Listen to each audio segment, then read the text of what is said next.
Lago de Lemán.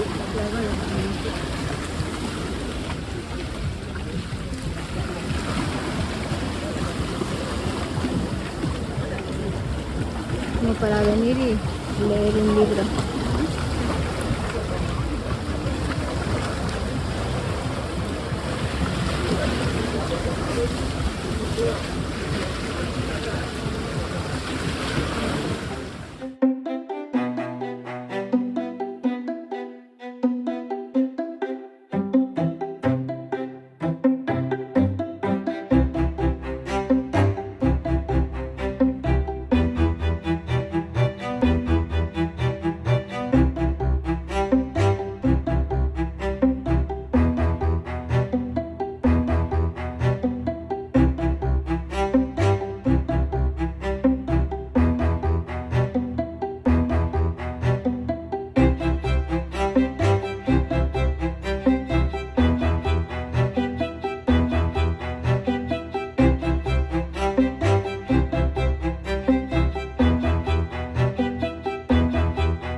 De nuevo, bienvenidos.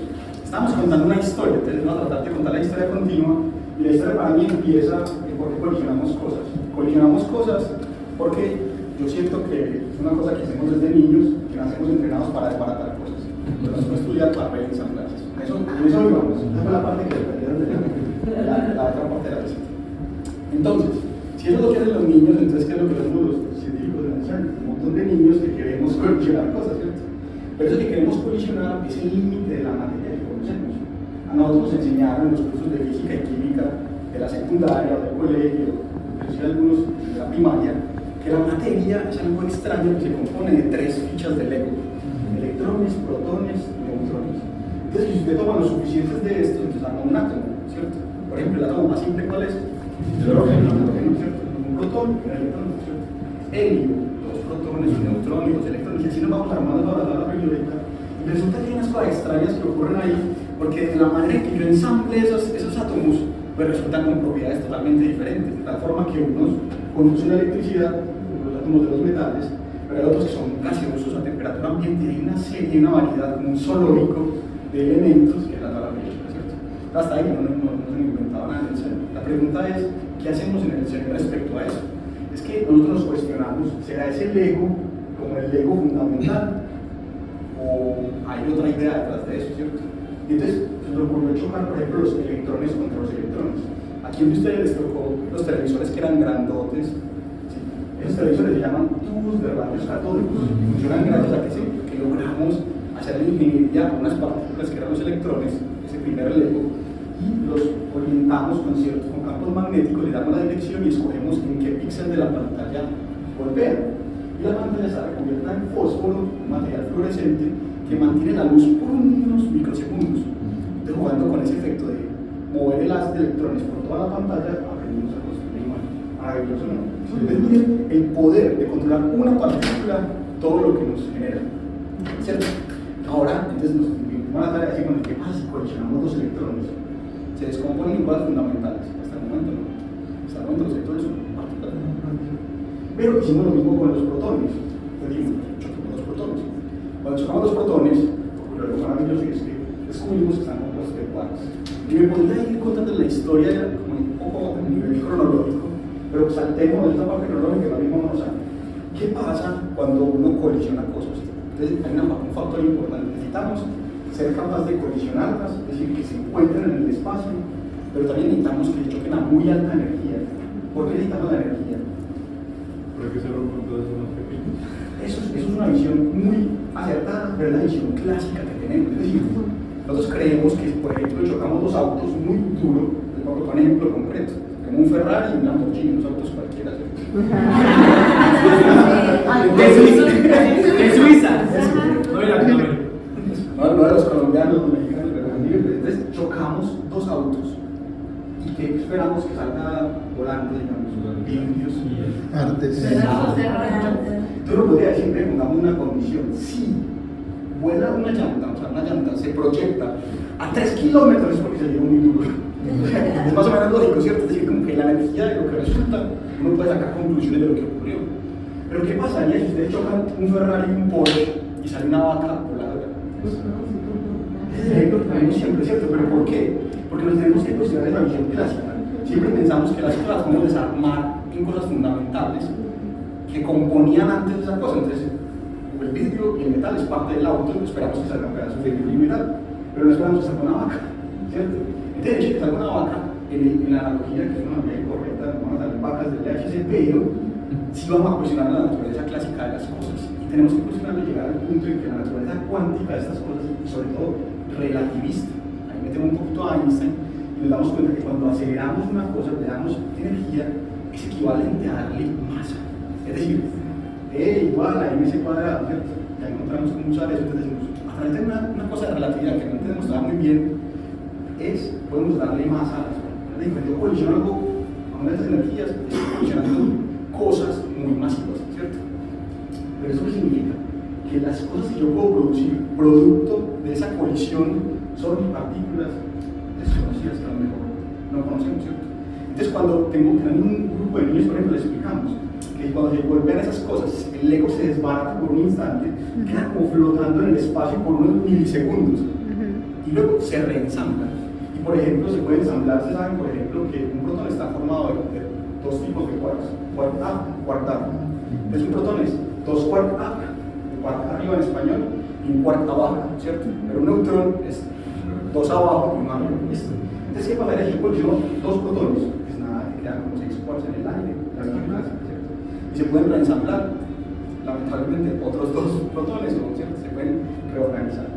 Pero yo no colisiono dos cosas, yo colisiono millones o millones contra millones, ¿cierto? Yo hago pasar una nube a través de la otra para hacer que se colisione. Entonces, yo lo que tengo es un montón de quarks, una nube que por un instante está congelada y la visión clásica se van a reensamblar en partículas. Y esa es la manera en que yo encuentro más fácil explicarle a los niños cómo creemos que podemos recrear como la etapa temprana del universo. Porque estamos creando como el lugar perfecto para que se formen partículas tal como creemos que pasó. Entonces, esas partículas estaban ahí y se empezaron a formar partículas que por cosas extrañas de la vida dieron lugar a la materia bariónica, que es lo que conocemos, y ya les han contado la historia de que es un porcentaje pequeño de todo el universo. Entonces, esto es una introducción general. Más o menos ya sabemos dónde estamos en un lugar que busca colisionar cosas para entender la naturaleza de las cosas. Eso que colisionamos son protones, ¿cierto? Pero en general hadrones. Uno diría, ¿por qué no colisionan neutrones? Sería muy interesante. El problema es que acelerarlos es más difícil. Porque como no tienen carga eléctrica, ¿cómo aceleramos? Más difícil. Entonces, hacemos un colisionador de hadrones, el hadrón que más colisionamos es protones, pero el LHC también colisiona iones, ¿cierto? Tenemos 4 experimentos distribuidos en ese perímetro de 27 kilómetros, pero la historia que les voy a contar hoy es exactamente cómo logramos acelerar. En otros momentos le van a hablar de los detectores, de que está el CMS, que está el Atlas, ALICE y el HCB. Son 4 distribuidos en esos 27 kilómetros. Pero hoy el objetivo fundamental es que aprendamos cómo se acelera, porque este lugar en el que estamos es de donde se maneja todo esa máquina. Entonces estamos como, cuando uno ve las películas ahí de la NASA, con los computadores, y eso está aquí cerquita, está en este mismo edificio. ¿Listo? Entonces, lo que voy a hacer es que les voy a mostrar unas animaciones y para los que llegaron un poquito después, no importa que me interrumpan en cualquier momento, ¿listo? Cualquier momento, levantan la mano, hacen la pregunta que les parezca interesante. Entonces, empecemos con esta introducción y esto va a decir un poco de lo que veníamos diciendo Suiza. Es decir, en este momento estamos en el lado francés, ahorita en el bus se cruzaron la frontera, no sé si se dieron cuenta cuando pasaron la aduana. Cerca está la comuna de Ginebra, esto que ven abajo es el aeropuerto, y miren que estamos muy cerca del aeropuerto y muy cerca de las montañas que se llaman Juras. Tenemos los 4 experimentos que les mencioné, CMS es donde yo trabajo, que está un poquito más lejos de acá. Y tenemos un complejo de aceleradores que empieza desde el 1 lineal. Entonces, yo les voy a contar la historia como si fuera un grupito de protones o de partículas que queremos llegar al LHC. Entonces, para empezar, vamos a saltar un poquito el protocolo y vamos a hablar de este aparato.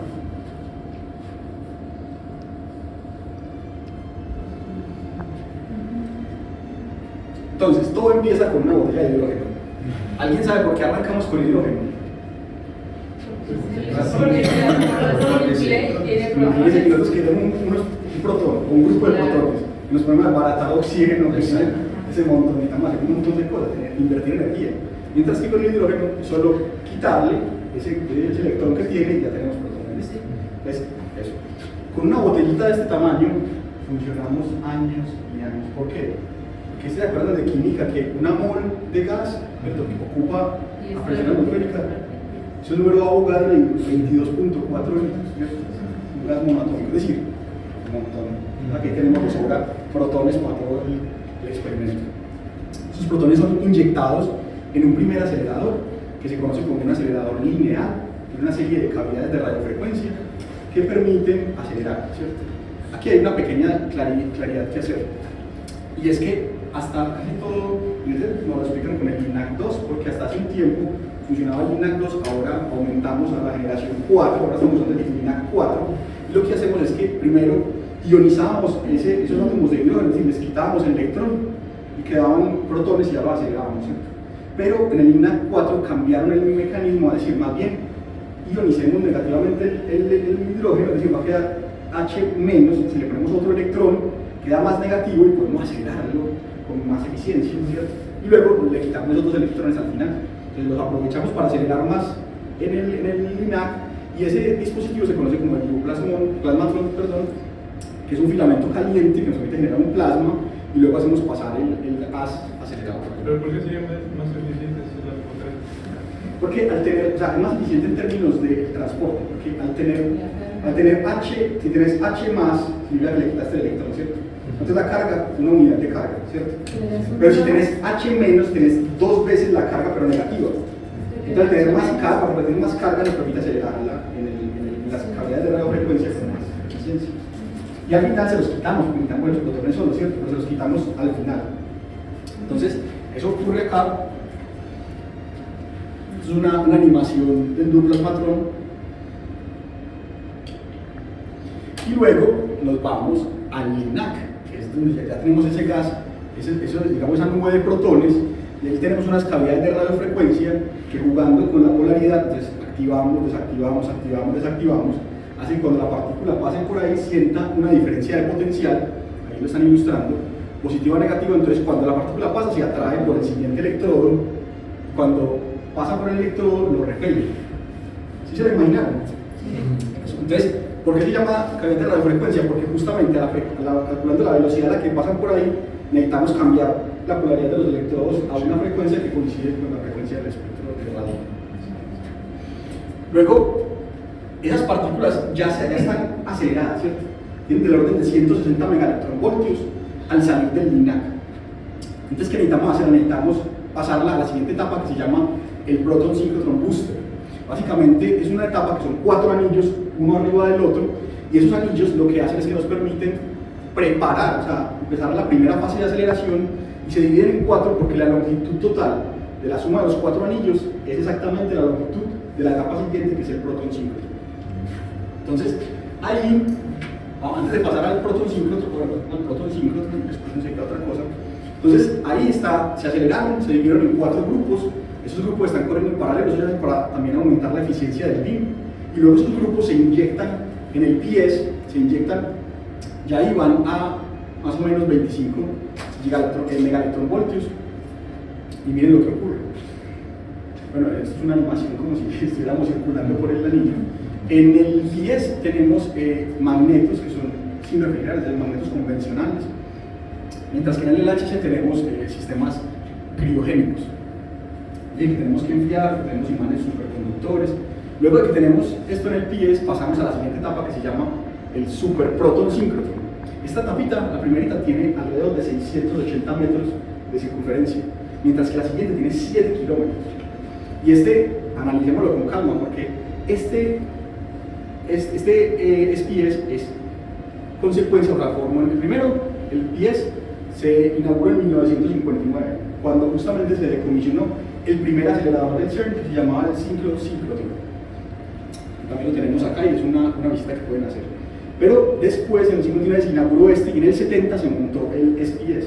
Ese SPS es muy importante porque hay un premio Nobel que se consiguió, gracias a los experimentos digamos, realizados ahí, haciendo colisiones de protones con antiprotones, y eso dio lugar al descubrimiento del bosón Z. Hay un premio Nobel al respecto de eso. Entonces, miren que son como por etapas. Hagamos como un break acá y pensemos, ¿cómo así? ¿Por qué no podemos simplemente coger de la botellita de hidrógeno y de una pared HC? ¿Cierto?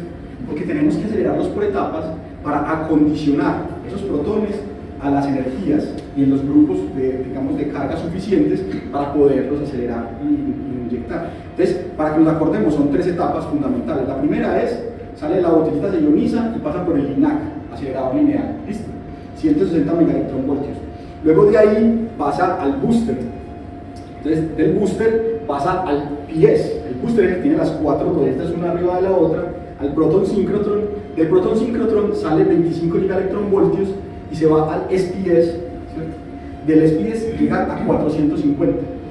Y de ahí, del SPS, se inyecta, que es de 7 kilómetros, se inyecta al LHC. ¿Y cuánto tiempo dura todo ese proceso? Bueno, se requiere, solo para llenar el LHC se requiere 4 minutos y 20 segundos para llenarlo con los BIM que están en el SPS, para llenar el LHC, ¿cierto? Pero les voy a contar una historia, y es que esto no se hace, uno primero tiene que poner un BIM de prueba para poder garantizar que todo está correcto. Uno pone como un grupito de carga, un grupito de protones, digamos, lo acelera todo el proceso para rastrear que toda la máquina esté funcionando correctamente, ¿cierto? Y para eso tenemos unas cosas que se las voy a mostrar acá. Entonces, como digamos que tenemos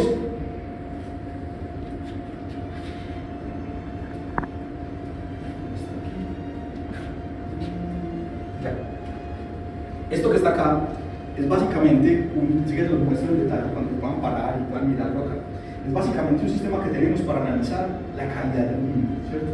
Entonces, yo no sé si ustedes pueden ver de ahí donde destaco, pero vamos a, si yo prendo esto acá, tenemos un láser, no sé si ven el puntito rojo acá, ¿cierto? Prefiero que tengan la luz para poder que vean el dispositivo, ahorita lo vemos en la oscuridad. Ese láser está simulando como el vino, ¿cierto? Y luego lo que hacemos es que esta camarita por dentro del tubo de vacío, tiene un sistema que saca una pantallita, como lo están viendo allá. Esa pantallita, en este momento se está viendo el vino, ahorita lo miramos, nos permite ver, tener como una proyección del BIM sobre la pantalla y podemos medir la calidad del BIM. Entonces se puede ver la distribución, entonces miren, podemos ver cómo está distribuido el BIM. El BIM, tenemos que hacer un montón de operaciones con campos magnéticos, logramos acelerarlos sobre su propio eje, sobre el eje del acelerador, pero que eso lo hacemos con los dipolos magnéticos, pero con los cuadrupolos magnéticos, que son los imanes dispuestos en estructura cuadrupolar, podemos comprimir el BIM para que tenga un radio menor. ¿Por qué nos interesa que tenga un radio menor? Porque así hacemos que haya más probabilidad de colisión, ¿cierto? Entonces, bueno, esto. Luego, tenemos otros mecanismos mediante los cuales podemos medir la calidad del BIM. El otro es este. Tenemos un wire, que básicamente es un alambrito que mide la décima parte del espesor de un cabello, y lo que hace es que cruza el BIM como si lo estuviéramos tratando de cortar, ¿cierto? Al hacer eso, estamos en otro lugar, estamos mirando la calidad del BIM, la proyección del BIM sobre la pantalla, y miren lo que podemos hacer, podemos reconstruir el perfil del BIM. Uno como esperaría que el BIM fuera gaussiano, ¿cierto? Entonces miren, ahí está como una especie de animación mostrando qué es lo que ocurre cuando justo obstaculiza el BIM. Entonces el punto en el que hay menor intensidad en el detector, y eso lo podemos ver como una destrucción gaussiana. Es un pequeño truco, pero la ingeniería que se requiere para hacer eso, porque no estamos piensen ustedes que si tuviéramos un láser del tamaño de 1 milímetro y quisiéramos cortarlo, necesitaríamos un cable de 1 milímetro, ¿cierto? Pero aquí estamos hablando de decenas, o sea, de micrómetros. Entonces, ¿cómo hacemos para tener la precisión de ser una máquina que corte? Eso lo logramos acá. Entonces, esto es como para testear el BIM. Ya sabemos que el BIM está bien. Entonces, ¿qué hacemos? Quitamos, retraemos un sistema mecánico, lo traemos la pantalla adentro, o sea que el BIM puede circular. Cuando el BIM puede circular, entonces podemos seguir con la historia, ¿cierto? Ahora decimos, bueno, estamos en el LHC, ¿qué pasa con esos BIM? Obviamente necesitamos colisionar, o sea, necesitamos dos BIMs, necesitamos uno que va como en dirección de las manecillas del reloj y otro que va en la dirección opuesta. ¿Cómo creen ustedes, a mí me gustaría, antes de que sigamos ahí, ¿cómo creen ustedes que uno logra que eso se choque? O sea, ¿cómo se lo imaginan? ¿Choque? Sí. Eso, entonces mire lo que pasa, en realidad cuando vemos el tubo ese que está al frente del restaurante, tenemos ese es el dipolo, adentro de estos no son dos círculos como concéntricos, uno adentro del otro, sino que un círculo en 4 lugares se cruza al círculo externo. ¿Sí me hago entender? Entonces, digamos que yo soy el círculo externo, este es el acelerador, entonces me voy por el lado externo, luego en el punto de colisión me ingreso al círculo interno formando 4X. Esas 4X, obviamente no hay tubitos, sino que hay una discontinuidad en el tubo, en el pipe, para que por ahí salgan los protones en esta dirección y los otros en esta, formando como una X. Pero esa X, existe una cosa llamada aproximación paraxial, es decir, están con un ángulo tan pequeño que son como aproximadamente paralelos. ¿Listo? ¿Me siguen? Entonces una X, esto es una X de 90 grados, ¿cierto? Si yo los cruzo a 90 grados, pierdo mucho BIM porque acuérdense que uno en las curvas pierde energía, ¿cierto? Por aceleración, en el caso de un sistema mecánico, por aceleración centrípeta.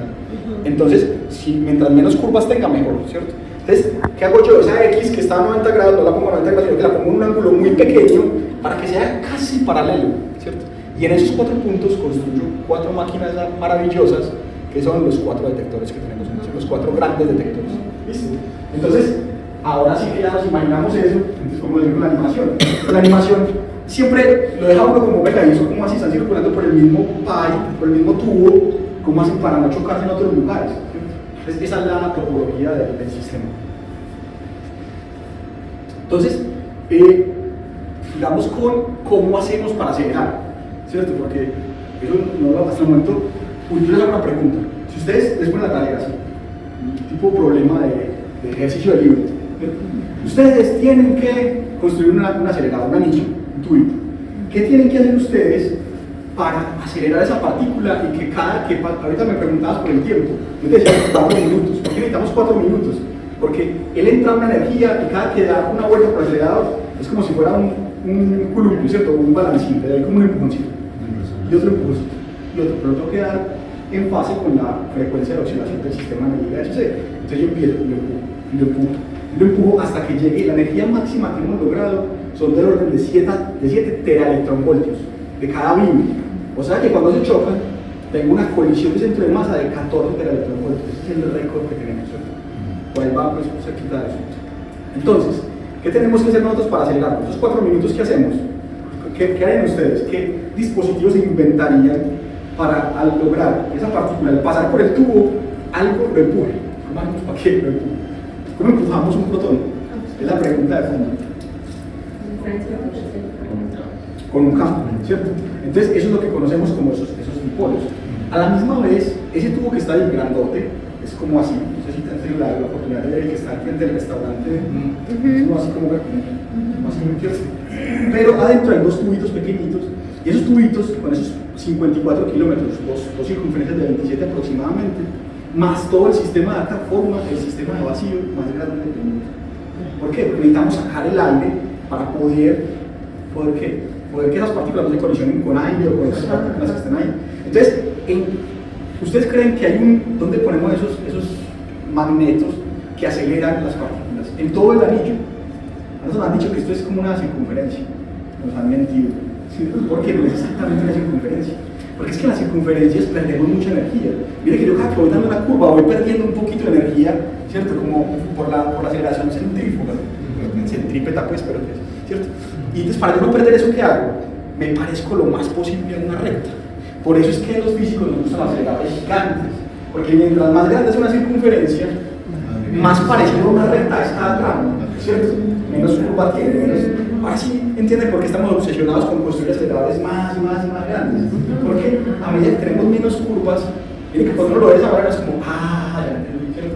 Porque en el fondo uno piensa, cada curva es una pérdida de energía. Entonces, si yo pierdo energía, es energía que puedo aprovechar para la colisión, ¿cierto? Entonces, ¿cómo funcionan los dipolos? Muy sencillo. Tenemos tramos aproximadamente rectos, cada cierto número, cada cierta distancia entre el acelerador, y en ese punto los impulsamos, ¿cierto?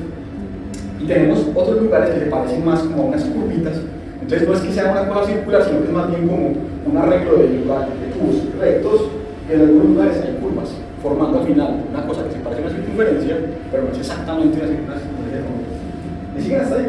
Sí. Ahora vamos a la siguiente etapa. Entonces la siguiente etapa es el cuadrupolo. El cuadrupolo ya no nos interesa acelerarlo en la dirección del acelerador, pues, del tubo, sino que nos interesa hacerle como un squeeze, como una especie de compresión para que los haces estén más centralizados. Entonces aquí viene una animación pequeñita de cómo eso funciona.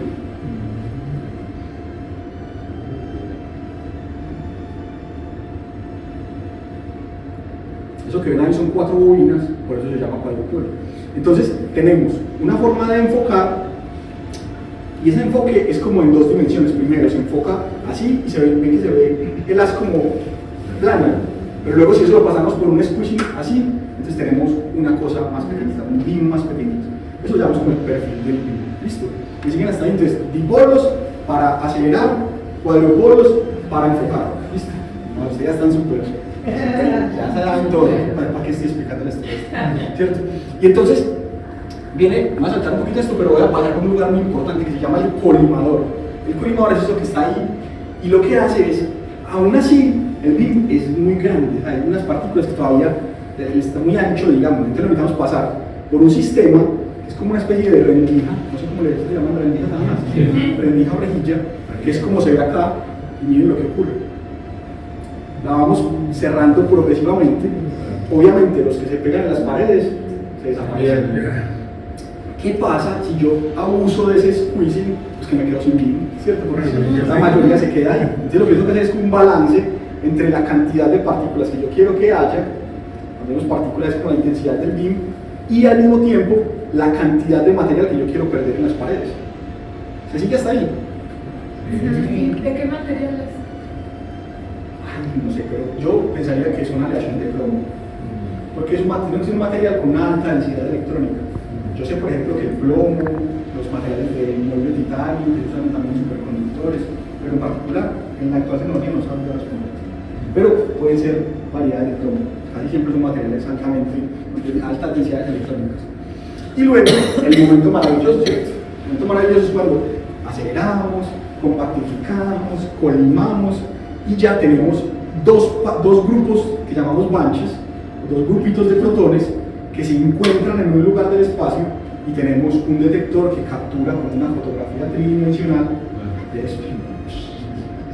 ¿Cierto? Entonces, hasta el momento, miren que esto es una máquina de niños, porque el principio de funcionamiento final es queremos chocar cosas, para chocarlas solo necesitamos mover muy rápido, para moverlas muy rápido necesitamos enfocarlas y no hacer tantas curvas. Miren que hasta el momento esto va como un relato muy sencillo, ¿cierto? Pero hay cosas técnicas muy difíciles de entender. Por ejemplo, les quiero mostrar lo que les decía ahorita, el sistema de vacío. El hecho de tener un tubito, se dan de cuenta, no sé, algunos le dicen pitillo, popote, o los tubitos con los que se toma el jugo. Esos tubitos, imagínate un tubito como ese, pero de 27 kilómetros, ¿cierto? Más otro de 27 kilómetros, más todos los otros aceleradores más pequeños. Todo eso forma un sistema de un tubo continuo al que le tenemos que extraer todo el aire. Entonces hay técnicas de vacío muy sofisticadas que son el vacío burdo, el vacío grueso, que es básicamente sacar el aire como a la fuerza con una bomba mecánica. Tenemos técnicas que se llaman técnicas de difusión, en las que inyectamos como vapor de aceite, por ejemplo, en las bombas para que a las partículas de aceite se le pegue el aire y luego extraer el aceite, ¿cierto? Es decir, hay un montón de técnicas. Pero un dato curioso, miren, el equivalente de esto es eso que está ahí en contenedores, 15.000 metros cuadrados, ¿cierto? Solamente el de 50 kilómetros, o sea, los 54 que los que equivalen el LHC, 9.000 los otros, 133. Para tener una idea, uno no tiene contenedores en la casa todos los días, ¿cierto? Para tener una idea, esto es más o menos el tamaño de la Catedral de Notre Dame en Francia, el volumen en términos de vacío. Eso es un desafío tecnológico impresionante. ¿Cómo se maneja eso? ¿Cómo se controla? Entonces, hasta el momento muy bonito todo, ¿cierto? Pero eso de tener un centro de control, un lugar en el que hay un montón de gente inteligente supuestamente apretando los botones. No sé, uno cree tantas películas. Entonces, eso es así, más o menos. Miren, como la gente está muy ocupada, les voy a contar cómo es eso, ¿cierto? En este momento está funcionando. ¿Por qué? Porque tenemos BIM 24/7. Es decir, una vez hay una corrida, es decir, se arranca un BIM, el BIM puede durar horas, puede durar muchas horas, puede durar minutos, dependiendo de la eficiencia, se puede perder o no. Normalmente dura horas, entonces nos toma un tiempo prepararlo, hacemos lo del test con el BIM piloto que les conté, y eso hay 4 maneras de manejarlo. Es decir, hay un control room En su lugar solo hay uno para todo el acelerador, que es el control que se maneja todos los aceleradores. Y les tiene la siguiente distribución. Son como 4 islas, básicamente unas islas redondas, ¿cierto? Donde hay puras pantallas, hay gente muy inteligente sentada ahí y se divide en 4. El LHC son los que controlan el acelerador grandote, ¿cierto? Estos son los que controlan el PS y el booster, la primera etapa de aceleración. Estos controlan el SPS y acá todo lo que se llama como Technical Infrastructure y CRIO, es decir, todo el sistema de refrigeración. ¿Y qué pasaría si, por ejemplo, se nos daña una de esas neveras gigantes que tenemos para enfriar los tubitos? Que los imanes que tenemos son superconductores, significa que no ofrecen resistencia al paso de la corriente eléctrica solo si están a menos 273.4 grados. ¿Cierto? Es decir, un poquito, 2.8 grados por encima del cero absoluto. Si uno de esos se me calienta, significa que va a empezar a disipar corriente eléctrica. Y la corriente eléctrica viene con un efecto de disipación térmica, se me va a calentar. Ese calentamiento es excesivo y me derrite la parte. Entonces, hay un grupo que constantemente está monitoreando todos los sistemas de refrigeración de todo el acelerador, ¿cierto? Entonces, eso es lo que manejan, ¿cierto? Entonces, hasta el momento, yo creo que es un momento como para que hagamos un breve, ¿cierto? Y me digan si tienen preguntas, un momentito, y para que puedan ver los experimentos. Entonces, van a decir, Johnny, pero usted me trajo hasta acá, solamente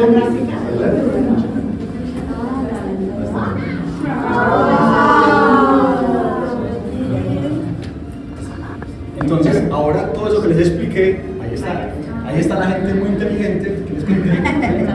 Tenemos 4 islas, esta isla es el SPS, Superproton Synchrotron, esta primera isla. La isla del fondo es el Proton Synchrotron. Allá en la esquina están los inteligentes del CRIO, ¿cierto? O del sistema criogénico. Y acá, en este lado, están LHC. Siempre tiene que haber, por regla general de seguridad, tiene que haber al menos 2 personas por isla, ¿cierto? Y ¿Cuántas hay en total? 4 islas. No, pero de personas. El mínimo 2 por seguridad, ¿cierto? Pero cuando están en operación pueden ser 10, 15 por isla.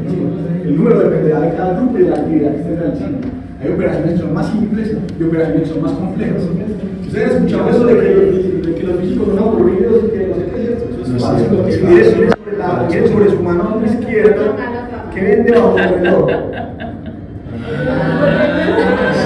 No es que los físicos son alcohólicos, sino que cada botella de eso es un gran logro. Cuando aceleramos el primer beam, champán. Cuando hicimos un récord de energía, champán.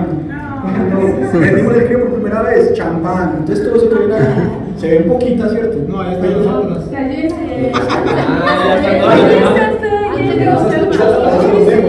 Cuando vienen los visitantes.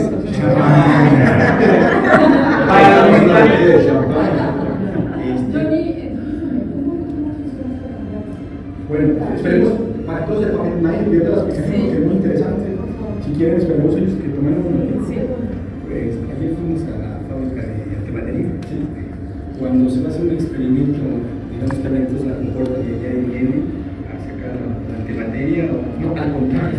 El LHC es como, no sé, no tenemos ninguna coherencia entre la tenemos protones. Entonces, lo que hacemos al contrario, la antimateria es un sitio y el LHC es otro. Sí, por el eso. SPS tiene como una especie de sistema que nos permite decir, vamos para el LHC o mandemos los protones acelerados para el desacelerador, que se llama es como si tuviéramos una fuente de radiación.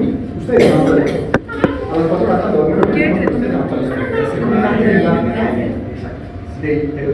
solamente aquel alimentado acá. Lo que pasa es que la máquina antimateria tiene un problema inverso, una desaceleración. Sí. Van muy rápido, no se combinan con el electrón, el electrón. Entonces, lo que hacemos es que si lo tomamos del LHC, Los monitores y allá el usuario. Entonces, lo que hacemos es que lo tomamos directamente del 10, de la segunda etapa. Yo tomé Una vez del 10, la operación inteligentes que están en la tertulia. Ah, perfecto. Están hablando de la energía. Abajo del letrero del CER, ¿se los viste? Hay una agenda de BIM, por ejemplo, digamos que hacemos un BIM pilot ya, en media hora empiezan a inyectar BIM, en 4 minutos empiezan las etapas, digamos que se demora, digamos, 2 horas, vamos preparando el BIM. Una vez ya BIM, todo lo que dure. Tenemos durado 20 horas. Esos 20 horas constantemente experimento, todos en condiciones constantes. Y luego se cae bien porque se degrada, se daña la calidad, el bien se saca por un lado, por una tangente de láser y se choca contra una madera, ¿cierto? Para que se absorba el bien. Y ya eso le llamamos bien down, ¿cierto? Entonces, con los 24/7 ya les voy a contar un poquito. Entonces, regálame su atención unos minuticos más porque yo sé que resulta que ustedes alguna vez han visto esos mug o vasos o tazas que uno los calienta y cambian de color. ¿Saben cómo se llama eso? Pintura termocrómica, es decir, que se vuelve transparente por la acción de la temperatura, ¿cierto? Entonces uno le ponen un mensajito que dice Johnny, te quiero mucho, una pintura negra arriba, que cuando se calienta se vuelve transparente y se puede leer el mensaje, ¿cierto? Y básicamente algo parecido ocurre acá. Tenemos un material termocrómico, es decir, que al final cuando se calienta se vuelve transparente, ¿cierto? Y cuando está vivo a cierta temperatura se vuelve opaco. Entonces se dice que la temperatura del medio está bien, eso no está caliente. Es falso, porque lo que hacemos es que tenemos un vidrio con unos electrodos metálicos, ¿cierto? Distribuidos, que tan separados que es como si dieran una matriz de alambre, pero usted ve los agujeros, usted no ve el alambre. Y cuando vamos a pasar corriente eléctrica por ahí, generamos un calor, una temperatura local, ¿cierto? Que permite que esa partecita se caliente localmente. El vidrio, por si lo toca, no está caliente, pero localmente hay un cambio de temperatura que hace que las moléculas se vuelvan transparentes. Entonces, uno dice, ay, qué sofisticado. Pues no, ¿han visto los lentes transition, esos que cambian de color? Eso es igual, pero eso es fotocrómico. Es en lugar de por temperatura, se activa por los ultravioletas. Si usted está en la casa y no tiene rayos ultravioletas, sus gafas son completamente transparentes. Entonces, eso es, entonces ahora lo que voy a hacer es inyectar un poquito de corriente para que colgamos la pantalla. Entonces, como nos queda un poquito de tiempo, deben estar que llegan los otros. Yo ni una duda tonta. ¿Ellos nos ven a nosotros? Ellos nos ven, sí. O sea, de nosotros, o sea, así como la tienes, ellos nos ven a nosotros. No, uno está acostumbrado como las películas de policías que la transparencia es bidireccional. Sí. Pero ellos, o sea, pero hay otro problema, es que afortunadamente se ve más donde más luz hay. Entonces, un vidrio refleja y transmite y le pasa el efecto del uso del tren cuando el carro mira en la ventanilla, que uno ve el reflejo de allá, ¿cierto? De lo que está ocurriendo allá, pero también puede ver un poquito de la transmite, de lo que se refleja y lo que se transmite. Y como aquí tenemos menos luz que allá, entonces la mayoría de luz de ellos se refleja en el vidrio y lo ven como un espejo, que estamos protegidos. Sí los pueden ver, pero lo ven menos, ¿cierto? Bueno, entonces, hasta acá, nos quedan 5 minutos para que respondamos preguntas y salgamos a tomar unas fotos ahí. Oye, con la planta de antimateria están haciendo el experimento de ver el efecto sobre el antiátomo, si funciona la gravedad igual. Entonces, aquí también el rayo de fotones está afectado por la gravedad, ¿no? Sí. Entonces, también todo el tiempo tienes que estarlo levantando. El asunto es de qué depende la interacción gravitacional. Creemos que de la masa, ¿cierto? La masa de esto es muy pequeña, la desviación, tendríamos que hacer sería interesante calcular qué distancia tendríamos que tener, lanzar un haz de protones para que cayera 1 milímetro. ¿Cierto? Habría que hacer el cálculo, pero es un número muy pequeño. Entonces, la gravedad es la fuerza menos dominante de ese sistema, pero suponemos que por supuesto está la caída. Lo cual me parece una duda. ¿De qué tamaño estás hablando de los tubitos? Los tubitos son, el tubo externo es más o menos de 3 centímetros, como así, más o menos, de diámetro, pero ese tubo en realidad no, es un tubo que está perforado y que por ahí pasan unas corrientes laterales de iones para hacer el sistema evasivo. Entonces no existe, no se imagina como un tubo porque uno necesita como una bolita de, no sé, como material que va rodando por el tubito. Necesitamos un tubo realmente. Los protones están levitando gracias a los campos magnéticos como por un lugar imaginario, ¿cierto? Que no está tocando nada. El tubo lo necesitamos para poder confinar el aire que está ahí y extraerlo y hacer como el vacío, la temperatura. Tenemos una capa que se enfría, pero miren que es que hay cosas tan difíciles. Ahí es donde uno dice, el efecto de chocar cosas es una cosa de niños, ¿cierto? Pero para poder chocar, hay tantos problemas tecnológicos tan difíciles, por ejemplo, cuando uno enfría, ¿cierto? ¿Se han visto el efecto de condensación que uno tiene? Uno enfría mucho y al lado externo casi siempre hay aire, porque no podemos sacar el aire de la, ¿cierto? Pues ahí, ese aire tiene humedad. Esa humedad tiende a condensarse alrededor del tubo. Entonces, si yo hago eso, en los tubos de ahí voy a tener agua, esa agua va a degradar el metal, ese metal se va a corroer, van a haber un montón de efectos que yo no puedo tener, ¿cierto? Sorry, hello.